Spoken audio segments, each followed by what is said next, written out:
basically the game was my attempt at bringing in the financial aspect of the commoditized trading aspect of investing, maybe. But buy, sell. I'm going to give you one statement. You say buy or sell. Buy, you agree. Sell, you disagree. And you can just give a quick kind of one statement of why you go that way. We'll see if you're a bull or a bear, or maybe just riding the middle of the wave here for this one. All right, so the first one is buy or sell. Delivering holistic financial advice to the mass affluent will be a profitable standalone business model in the next 5 years. Buy. Explain.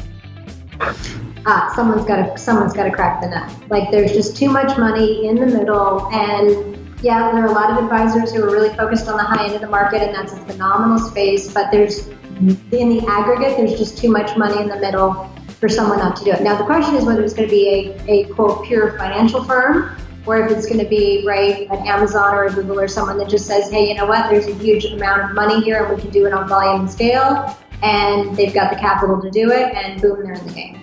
All right, I agree. We're getting close to it, by the way. The profitable word was very key there, though.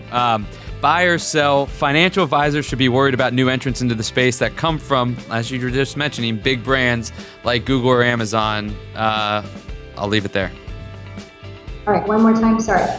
Financial advisors should be worried about new entrants into the space that come from big names like you were alluding to, like Google and Amazon. Advisors should be scared of them in reality. Sell. So I don't believe in being scared of anything, right? I think you should be intelligently informed and aware of the shifts.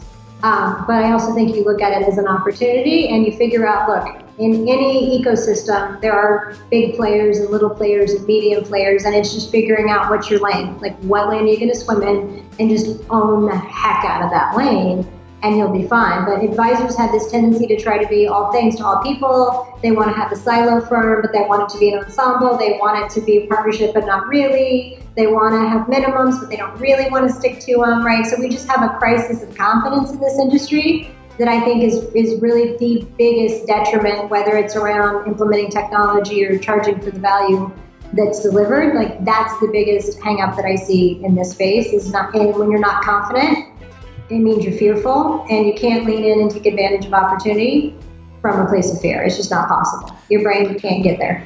Own your way, own your lane. I love that. Buy or sell.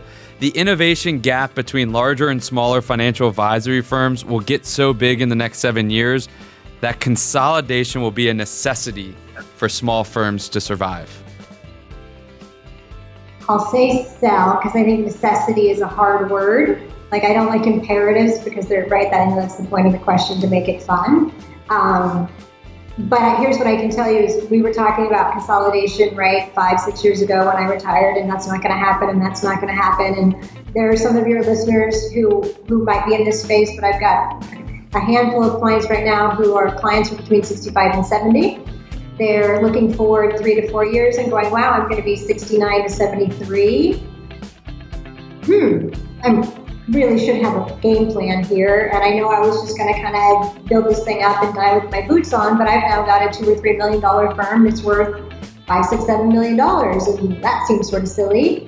And I haven't really figured out the successor thing. That's a real challenge. And I don't really want to merge with someone, and I don't really want to get bought out. And so all of a sudden these people are like, oh, what are my options? Well, there's United Capitals, and there's Carson Wealth. And so all of a sudden they're looking and saying, where before they were like, I'm never going to merge, I'm never going to sell, it's my way or the highway, I'll die, with my boots on.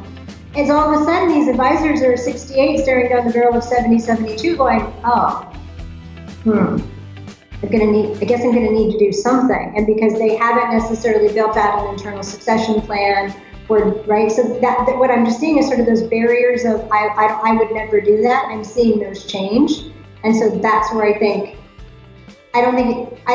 necessity is a hard word, but I'm already seeing, and I think you're going to see more and more advisors look at that as an option when they really at some point earlier in their life cycle said, yeah, that's never going to be for me. I think there's going to be some reevaluation. That's fair enough. All right, last one, buy or sell. We are peaking in regards to the innovation that will infiltrate the financial advisory industry. So we're not even close to peaking. We're literally just getting started. We're at the bottom of the hockey stick. Which can be scary to some people to hear that. Yeah, no, truly, like I said, if you're 65 or older and you're like, look, I just want to keep this thing rolling until I can, right, transition it or sell it and, the next generation can sort it out. Like, I've literally gone through that process with people where I just come in to do that process. Like, what do you want to do with this thing? Just to help them figure it out. And sometimes it makes sense to just say, you know what, we're going to shore it up for the next 5 years and then you guys can handle it. And sometimes it's time to lean in. And I think that's just the question that firms want to ask themselves as they think about those questions. All right. Well, that's another edition of Buy or Sell. Thank you, Stephanie, for playing along.